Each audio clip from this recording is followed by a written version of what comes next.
Hormuz প্রণালীতে মার্কিন নৌবাহিনীর অবরোধ আন্তর্জাতিক সম্প্রদায়ের স্বার্থের পরিপন্থী বলে হুঁশিয়ারি দিয়েছে চীন। এমন পদক্ষেপ আন্তর্জাতিক বাজারে নেতিবাচক প্রভাব ফেলতেই থাকবে বলে সতর্ক করেছে রাশিয়া। যুক্তরাষ্ট্র ইরান শান্তি আলোচনা ভেস্তে যাওয়ার পর গভীর উদ্বেগ জানিয়েছে মস্কো বেইজিং। হরমুজ প্রণালী বন্ধ হলে তীব্র সংকটের মুখোমুখি হতে পারে চীন, রাশিয়া সহ এশিয়ার বহু দেশ। সিলন টি রপ্তানিতে শীর্ষে। মধ্যপ্রাচ্যে উত্তেজনার মধ্যেই রাষ্ট্রীয় সফরে বেইজিংয়ে রুশ পররাষ্ট্রমন্ত্রী সের্গেই লাভরভ। 2 দিনের এই সফরে চীনা সমকক্ষ ওয়াং ইর সাথে বৈঠকের কথা রয়েছে তার। ইসলামাবাদে যুক্তরাষ্ট্র ইরানের শান্তি আলোচনা ভেস্তে যাওয়ার পর নতুন করে যুদ্ধ শুরুর আশঙ্কা তৈরি হয়েছে। হরমুজ প্রণালী হয়ে যাতায়াতকারী জাহাজ থেকে টোল আদায়ের ঘোষণা দিয়েছে তেহরান। অপরদিকে হরমুজ প্রণালীতে অবরোধ ঘোষণা করে ইরান অভিমুখে যাওয়া সব জাহাজ জব্দের হুমকি দিয়েছে ওয়াশিংটন। এতে আরও বেশি সংকটের মুখে পড়েছে চীন ও রাশিয়া সহ এশিয়ার বহু দেশের অর্থনীতি।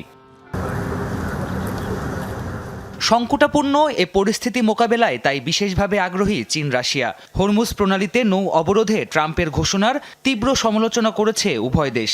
এমন সিদ্ধান্ত আন্তর্জাতিক সম্প্রদায়ের স্বার্থের পরিপন্থী বলে অভিযোগ জানিয়েছে চীনের পররাষ্ট্র মন্ত্রণালয়। শান্তির আহ্বান জানিয়েছেন দেশটির প্রেসিডেন্ট শি জিনপিং।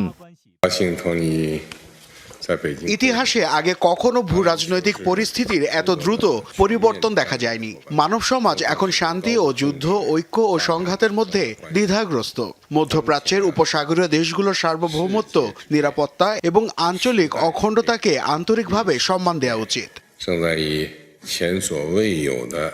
এদিকে মার্কিন প্রেসিডেন্টের হরমুজ অবরোধ ঘোষণার কঠোর সমালোচনা করেছে রাশিয়াও।